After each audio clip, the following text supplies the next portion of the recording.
కుకట్పల్లి కాముని చెరువుని హెచ్ఎండి అధికారులతో కలిసి హైడ్రా కమిషనర్ రంగనాథ్ పరిశీలించారు. కుకట్పల్లి మున్సాపేట పరిధిలో ఉన్న కాముని చెరువుని హెచ్ఎండి ఆధ్వర్యంలో పర్యాటకంగా అభివృద్ధి చేయాలన్న సంకల్పంతో హెచ్ఎండి అధికారులు, హైడ్రా అధికారులు ఈ చెరువును పరిశీలించారు.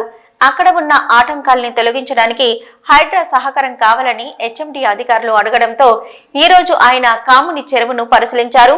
ఈ సందర్భంగా హైడ్రా కమిషనర్ రంగనాథ్ మాట్లాడుతూ గతంలో అక్రమంగా సక్రమంగా నిర్మించి నివాసం ఉంటున్న పేదలని కదిలించబోమని, భవిష్యత్తులో చెరువులు గాని, కుంటలను గాని, నాలాలు గాని ఆక్రమించి నిర్మించే కట్టడాలను మటుకు వారు ఎంత పెద్దవారైనా చిన్నవారైనా కూల్చివేస్తామని, ఇప్పటికే ఇక్కడ చెరువుని ఆనుకుని నిర్మించిన కట్టడాలను కదిలించబోమని ఆయన చెప్పారు. దీంతో స్థానికులంతా ఇప్పటి వరకు భయభ్రాంతులకు గురై ఎప్పుడు హైడ్రా కూలుస్తుందో అన్న భయంతో ఉన్న స్థానికులు రంగనాథ్ హామీ ఇవ్వడంతో స్థానికులు హైడ్రా కమిషనర్ కు ముఖ్యమంత్రి రేవంత్ రెడ్డికి కృతజ్ఞతలు తెలుపుతూ సంతోషం వ్యక్తం చేశారు.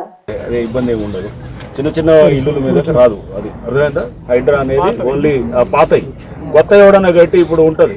నువ్వు గట్టి ఇంకో 4 ఇల్లులు గట్టి కిరాయికి ఇస్తావు కదా, ఆ టైం చేస్తుంటారు కదా చాలా మంది చేసేది. అట్లా ఒప్పుకో. అదేనా ఉంటారు అక్కడక్కడ చిన్నపాటి రాజకీయ నాయకులు ఎవడు ఉంటాడు, ఉండి ఒక 4 గట్టిస్తాడు. కట్టించి ఈయనే వాళ్ళ దగ్గర ఏది కిరాయి ఇచ్చి కూర్చోబెడతాడు. మెల్లిగా అయిపోయిన తర్వాత సెట్ చేసుకొని మెల్లిగా వాళ్ళకి అమ్మేస్తాడు. ఇవన్నీ డ్రామాలు ఉంటాయి కదా. ఇప్పుడు ఇట్ ఈస్ అండర్ కన్స్ట్రక్షన్.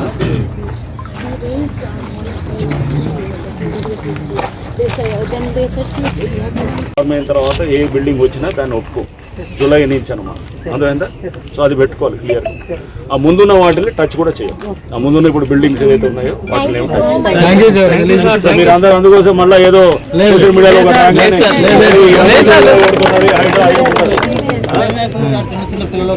అందుకోసం చూడండి. అలా కాకుండా కమర్షియల్ గా వచ్చే ఉంటాయి. ఇప్పుడు లైక్ ఇప్పుడు బిల్డర్ కూలగొట్టినా కూడా మళ్ళీ ఎవరు బిల్డింగ్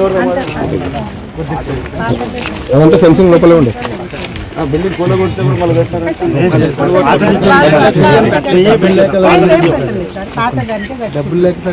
చూద్దాం. మన గూగుల్ మ్యాప్ లో చూద్దాము ఏ బిల్డింగ్ అయితే మనం మన్నడదాకా లేదో ఇప్పుడు సడన్ గా కట్టడం.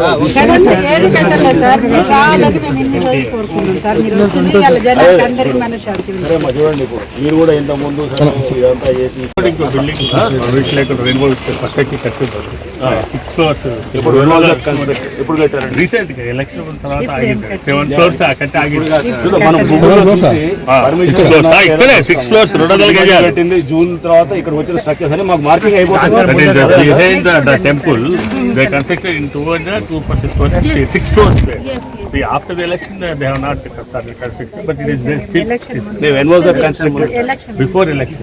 Before election, they constructed. They constructed 6 And is it an authorized building? No chance. 200 square. Okay, we'll see. See, now, any structure that has come up previously and is used as a dwelling, we are not going on it. Okay, the under construction మధ్యలో ఆగింది. అదే చూద్దాం. అది మన గూగుల్లో చూసి everything is now in black and white. So మనకు క్లియర్గా కనబడుతుంది. ఎక్కడ ఏం దాచేది ఏమి ఉండదు. గూగుల్ ఎర్త్లో ఆ ఇల్లు అప్పుడు లేకపోతే కనుక ఇప్పుడు కొత్తగా వచ్చిందంటే అలా వచ్చిందో వాళ్ళ వారికి పర్వాలేదు. ఇంకా ఎవడన్నా ఆక్యుపై చేస్తే కనుక ఉన్నాయి కూడా పోతాయి. జాగ్రత్త. ఇప్పుడు మీరు చూసుకోవాలి. ఇక్కడ ఆయన పాత అయినది, బట్ ఇక మీద ఎవడన్నా గూగుల్లో మొత్తం కనబడుతుంది. అదేనా గూగుల్లో మొత్తం ఏ బిల్డింగ్లో ఎవడొస్తున్నా ఏందనేది ఇక్కడ పెట్టి మీరు కాలనీ ప్రెసిడెంట్. ఇప్పుడు చూడండి కొత్తగా ఏమన్నా వస్తే కనుక దాన్ని తీసుకో. దాంట్లో వచ్చి ఏది